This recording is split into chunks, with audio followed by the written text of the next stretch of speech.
मुख्यमंत्री Nitish Kumar deputy CM Tejashwi Yadav के साथ गुरुवार को मुंबई पहुंचे, जहां उन्होंने मातोश्री जाकर उद्धव ठाकरे से मुलाकात की।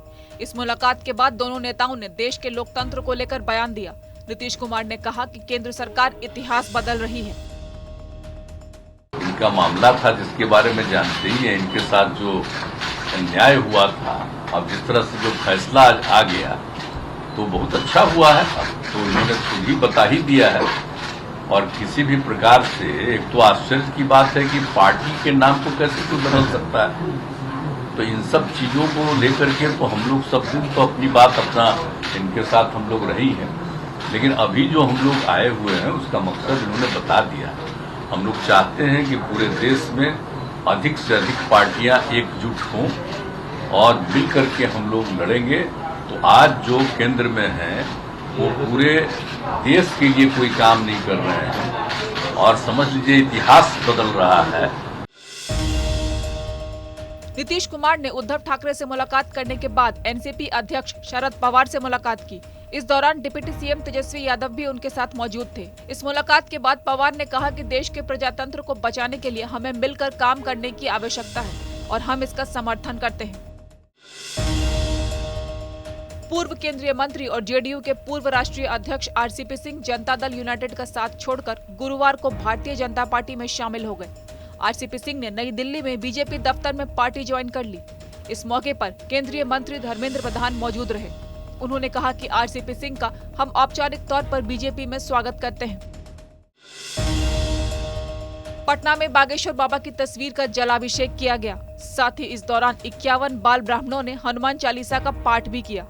धीरेन्द्र कृष्ण शास्त्री 13 मई से 17 मई तक पटना के पास नौबतपुर के तरेत पाली मठ में हनुमत कथा कहेंगे।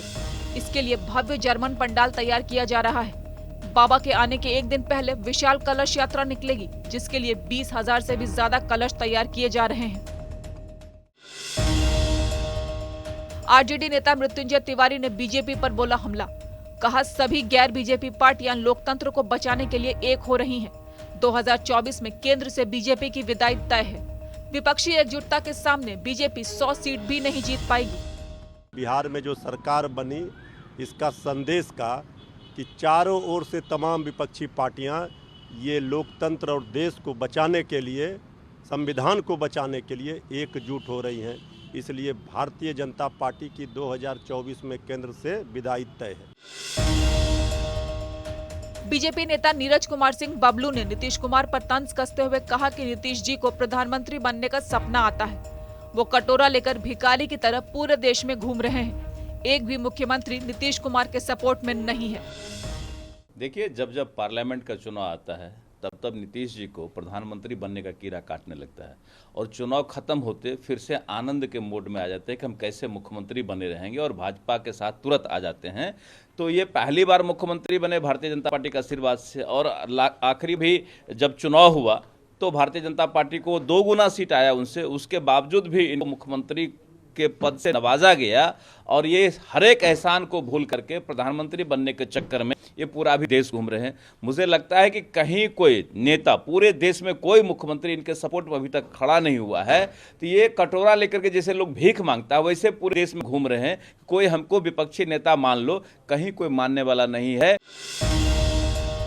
पटना हाईकोर्ट ने बिहार सरकार के मंत्री तेज प्रताप यादव की पत्नी ऐश्वर्या राय को भरण पोषण के लिए और ज्यादा पैसे देने का आदेश देने से इनकार कर दिया। साथ ही कोर्ट ने कहा कि उन्हें भरण पोषण की जो राशि दी जा रही है वो ज्यादा है, इसलिए ऐश्वर्या अपने पति यानी तेज प्रताप को वो राशि वापस कर दें।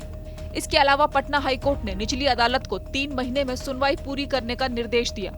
तेज प्रताप यादव ने अपनी पत्नी ऐश्वर्या से तलाक के लिए मुकदमा दायर किया था, जिसके बाद उनकी पत्नी ऐश्वर्या राय ने भी घरेलू हिंसा का मुकदमा किया था।